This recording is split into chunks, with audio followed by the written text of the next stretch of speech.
Okay. Hello guys, welcome again to my YouTube channel. Thank you for stopping by. If today is your first time you've seen my face, this is the true media. Check out my previous video. If you like what you see, smash that subscribe button. Okay. That's smash out. Guys, you're not ready for today. Do you know who is this? Do you know this person? Okay guys, today I brought a special guest on this channel, Debbie, Miss Interglobal USA.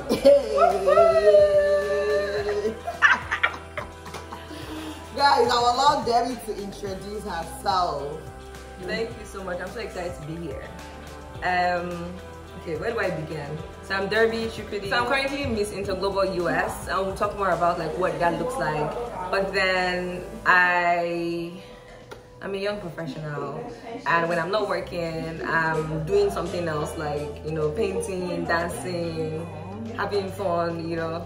And what else again? I feel like introductions are so hard. Like, what do you actually say in an introduction? How would you introduce yourself? Like, this is a big person that I brought on this channel today. I'm very talented, you know, she's done so well for herself, career-wise, personal development, everything. So today I'll be asking her some questions that I've written down. Amazing questions, guys. If you click out at your own peril, I'm telling you, because this video will be packed with so much, like so much. You can't even afford to click out because we have a lot of amazing questions and you're gonna learn a lot. Okay, let's go. Let me hear that. So Debbie, I'm happy that you're here and you're here to talk to my subscribers as well. So the very first question that I want to ask is, like, can you tell them, like, talk to us about your education journey, what it has looked like, or what it looked like when you were in school. Yeah, I'll leave the floor open. Yeah, so I did go to high school, elementary school, primary school in Nigeria. And I remember, like, after SS3, and one of my professors, they're like, oh, where are you going to school? And I'm like, I don't know. Other people are like, oh, they're going abroad, they're going to Unilag. But me, I'm just like, I really don't know. And I'm not going to stop promising people things that are not going to happen. And I ended up graduating as the valedictorian of my class. And that came with money. I was like, okay, cool. So I heard about Education USA. And I was like, okay, I'm going to sign up here and see what this is all about. But at the same time, I was writing like JAM, writing all those exams that you need to enter universities in Nigeria. Like, not putting all your eggs in one basket. I remember like taking all the exams. I even started in uni like first semester. But I was still doing Education USA, writing the SATs, looking at schools. I didn't really know, there was no precedence for me, like what does that process look like? They still had to know, like, oh, I want to go here, I don't want to go here. Because you ask you questions like, what are your safety schools? What are your wish schools? You need to do research, basically, that's what I'm saying. You still have to do a lot of work. And I had like a list of schools. I don't know how I chose those schools. And then looking through the applications, and thank you to like the advisors there, so they also like review your essay, like shred it down. You said you finished spending 5 hours writing the essay, they just in 5 minutes, oh, change that, and you're like, hey, whoa, what am I going to do? So but it was long nights of preparation. Like, I would have to read, study for the SAT, like, and you also meet friends. That's the good thing about Education USA. Yeah. So you're not going through it alone, but you work is plenty, so people are studying together. People are like applications. For me, it was like applications. They're looking for schools, trying to study for SAT, coupled with prayers. Well, like when all my family members were sleeping, I would wake up and be like, Father Lord, you know, praying all the admissions counselors, wherever they were, I would find favor. It was so crazy. Like, it was a crazy couple of months. So that journey was a lot, and a lot of people, because like I was born in the US, but a lot of people be like, easy. No, like you still have to, coming from Nigeria, it's a different school system.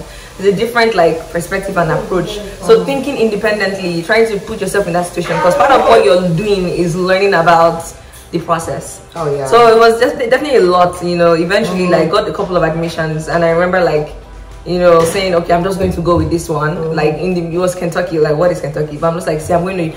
For me, the most important thing was like, give me the opportunity. Yeah, I got you. Like, if you give me small seed like this, when you come back, that bamboo tree, you know how long it takes to grow a bamboo tree. But that's just the mindset. It's like, if you just need to give me the opportunity, the rest is finished. So that was the journey. And that was so I took Kentucky.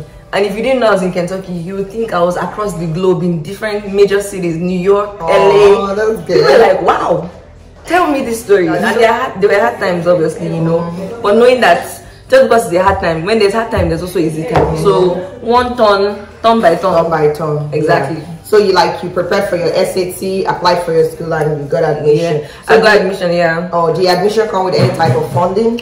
Well, there's some schools I didn't get admission to at all.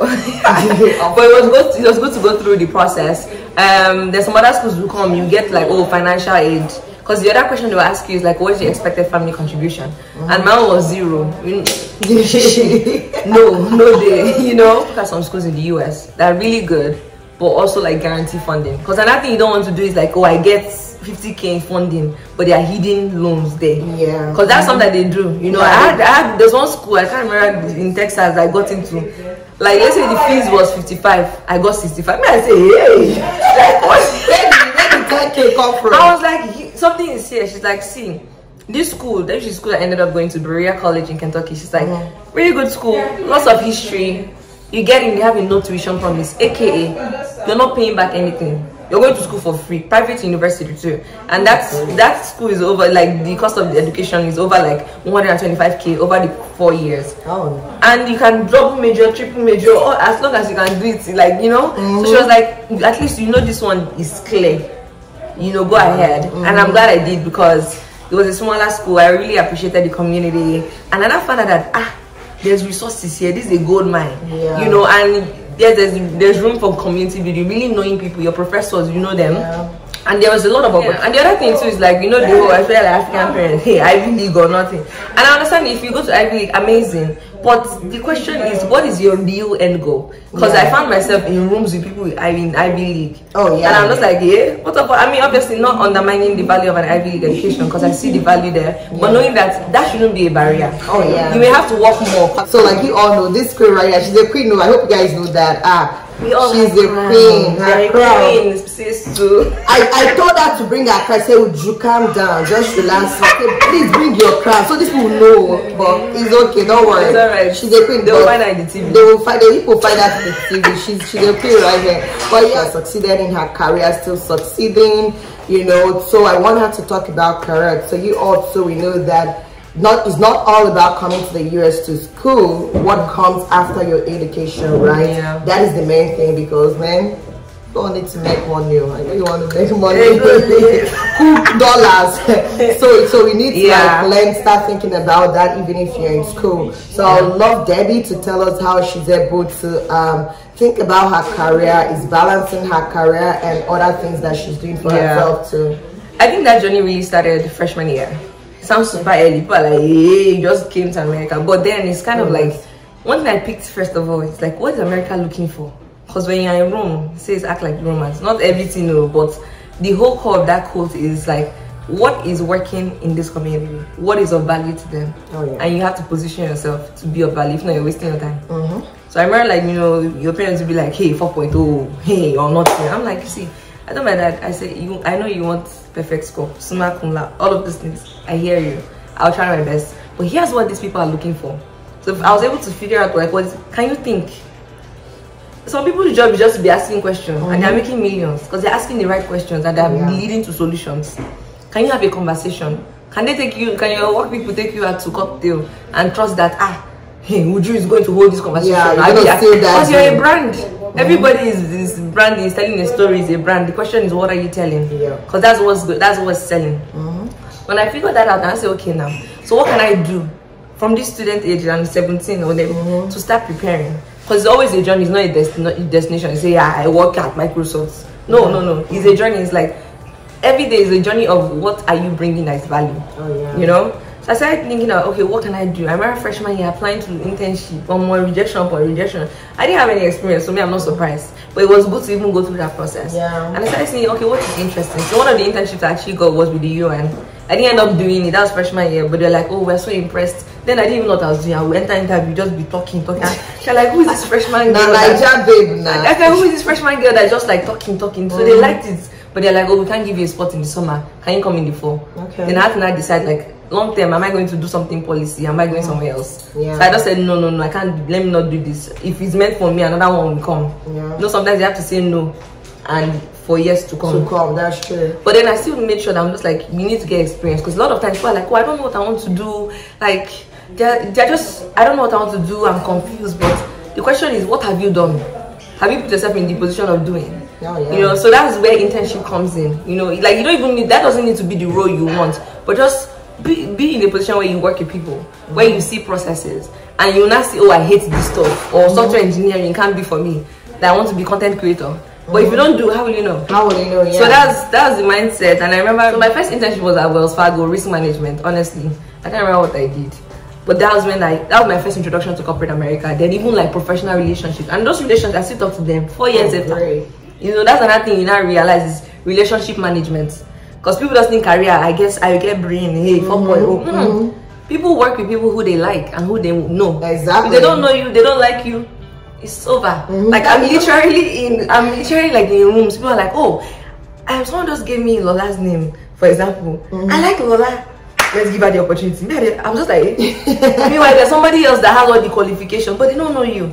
Because that's, you're dealing with people, you're dealing with trust. So that's also like career relationship management. People now say, oh, I'm introverted, I don't like talking to people.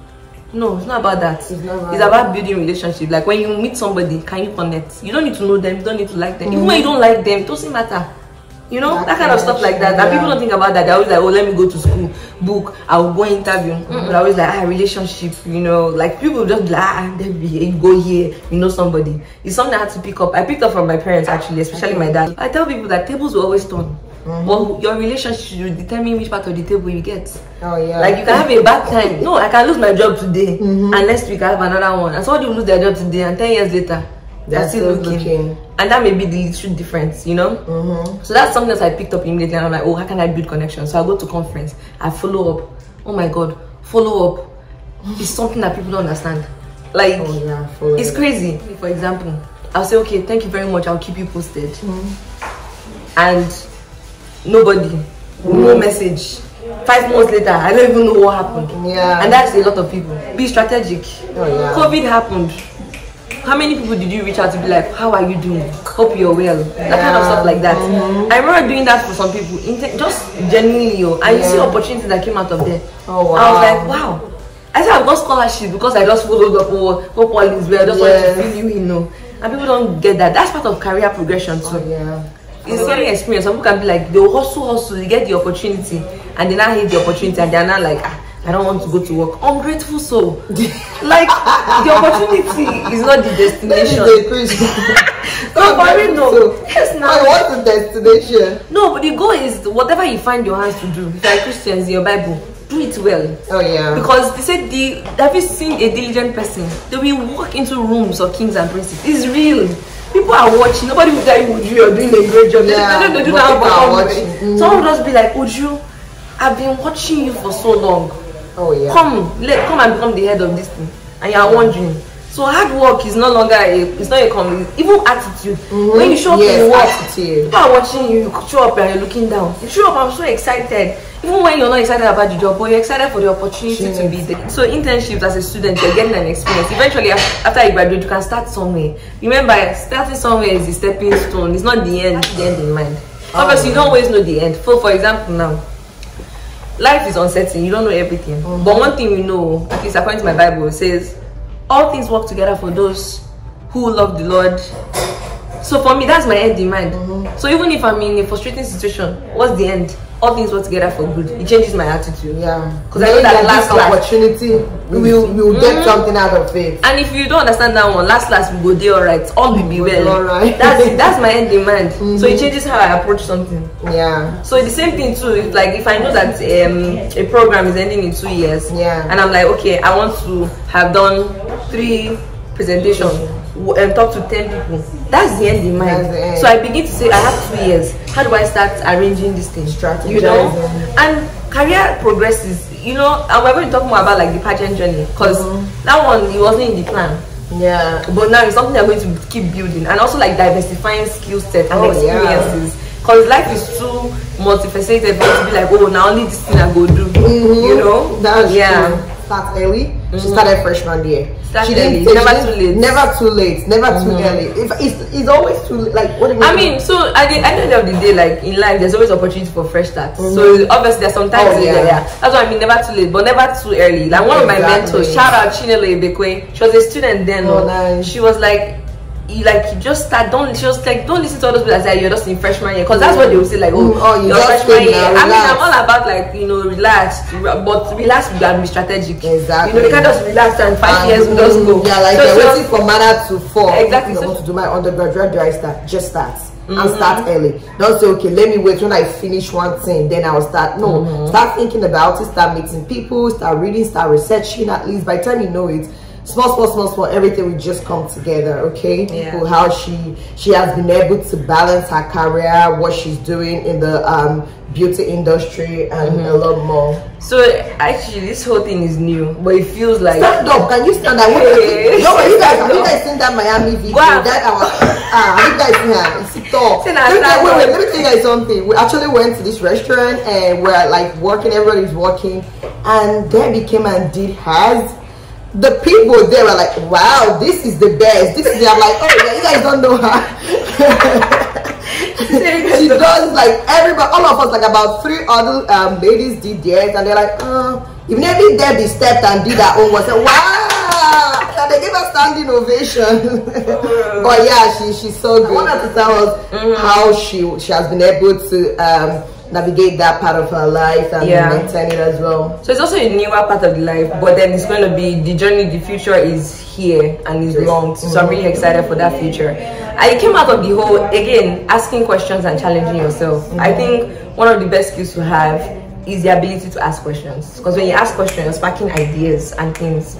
So after graduating, I told myself, like, what can I do to keep myself in the loop with what is happening in the rest of the world? What's something that is different? Because I'm working on Wall Street, so it's very easy to be like, hey, I'm a Wall Street person. Like, what can you do differently? Do you guys know Wall Street? Wall Street now. You know Wall Street. She's not a small person. Oh God. Do you know Wall Street? so I'm Wall Street, okay? So let's go Wall Street. Google it. So one of the things I said, I was like, okay, there are different things I challenge myself with. But the question we need to keep challenging ourselves is like, when I say yes to this skill, is there a skill I'm saying no to that I can give an opportunity to? And that's what this painting showed me. So the other time, I said, okay, let me try something that's totally different. So I'm going to do Miss Nigeria USA, but then they've not held the pageant soon. Hopefully they do, because I will compete. You guys and then for her, okay? I'll put it on this channel. And that's when I like the whole New Jersey, New York, because I initially applied for Miss New York USA. I didn't know it was by residence. Can I stay in like the tip of New Jersey? So they redirected my application. I even forgot about it. 2020 happened, pandemic, so much going on. And they were sending emails, why are you still interested? Are you still interested? There's something about like when your vision is somewhere and when it's not there. Even if you see, if your vision is not there, you are never seen. So I didn't see those things now. But in March, she was like, are you still interested? We like your application, we like your picture, or whatever. I said, what's the worst that can happen? Because I even see interviews as experience. Even if it doesn't work out. I met a new connection, I had a good conversation, I learned something. So I now I said, you know what, I'm part of courtesy, let me just take this stuff. And I took the call. And that day I tried to be nonchalant too. But it's like when you're doing nonchalance, but you have good energy. It's like, it's still always going to flow through as normal, And the lady said at the end of the day, on a scale of 1 to 10, how interested are you in our pageant? I said, will you make it that obvious that I don't want to? And I said, oh yeah, 10. Then the next week I got invited. I asked myself, like, what exactly is stopping you? And I saw fear. And I was like, what do we do with our fear? We face them. And to me, for me, all the beauty, whatever, if somebody's doing the beauty glam, take picture, I will do it too. But for me to be, I don't really care. I'm more about the ideas. What's the idea? What's the work that we need to do? Let's execute. That's me. But I also like taking pictures too. Yeah, this can apply to anybody. Winning is just the cherry on the top. It's who you're becoming. It's that journey of becoming that's the most important, because you evolve and you look back, you're not the same person over and over again. So I did the competition. It was a good experience. Didn't place in semi-finals. I kind of already knew I wasn't going to place unless it was like some miracle or if I won people's choice. But I won best interview, so that was, I feel like God was like, let me encourage this girl. I knew my interview was good, but then there's 120 girls, you have 7 judges, you have 2.5 minutes. How are you going to know who the best interview, top interview is? So when they called my name, I was like, wow, God definitely did something here. And afterwards, I was like, yeah, do you really want to do this stuff? Because you're posing, people that don't know you are judging you. But then before I even went for the competition, I was like, what is my why? And I was like, do you realize that if you win, you just by doing this stuff, you've already opened the minds of other people of possibilities. Like imagine when you now win or something like that, people are like, wow, this person I used to live on my street, or this person I knew. And exactly. Some people used to think that, oh, this one doesn't have sense. They're like, wow, she can do this, so can I. So that was the journey there, and you know, I'm really excited for the future. There's going to be lots more competitions, and like my platform is always going to be financial education. If you don't understand money, you can't be happy, because it affects every aspect of your life. If you turn left, right, grocery, you go here, car bill, and every relationship with money. That's where my platform is focusing on, and really that psychology of money. What mindset and how can we, what are you telling yourself? And in terms of balancing it with work, honestly, people are looking at me at work are crazy. It's a lot of time, but at the end of the day, I tell myself, like, every time you grow older, you're never going to, people always say, like, it gets busier. So it's like, make use of the time now. Instead of that 15 minutes on social media, what are you doing? If you want to write a book, can you use 30 to write a portion of that book? We have so much more time than we think. Obviously, sometimes it's stressful. So people always like, how do you have time for this? You make time. That's what I tell people all the time. You make time, and it will happen. Like, you know, things will fall into place for you. Like if you make that time, you drop on. I mean, sometimes it's frustrating. Things don't work out. It's possible. If there's something that you want to do, start doing it now, because you're going to get busier. Think about habits. It's what you do, and you keep developing that skill to do. Eventually, it becomes easy and stuff like that. So yeah, No, it's such a great opportunity. Thank you. So thank you so much, guys. Please go follow her. I'm putting her pageant IG on the screen. Please go follow her, see her journey, because you guys fans are now. Please, this person you see, Miss Universe. I'm telling you guys, like, she's gonna be the newest Miss Universe. Quote me. So you guys got fans out. Just go there and say I'm from Uju Media's channel. So she knows she will keep you on the list. So you don't need to go through PA to meet her when that time comes. Do you understand? So guys, I hope you enjoyed this video. Watch this video to the end, you know, like it, share it with your friends and family, and you know what, smash that subscribe button. Smash it. I bet the queen said you should smash it. Obey the queen. Smash it. Subscribe to my channel. Thank you so much. Until next time, bye guys. Bye.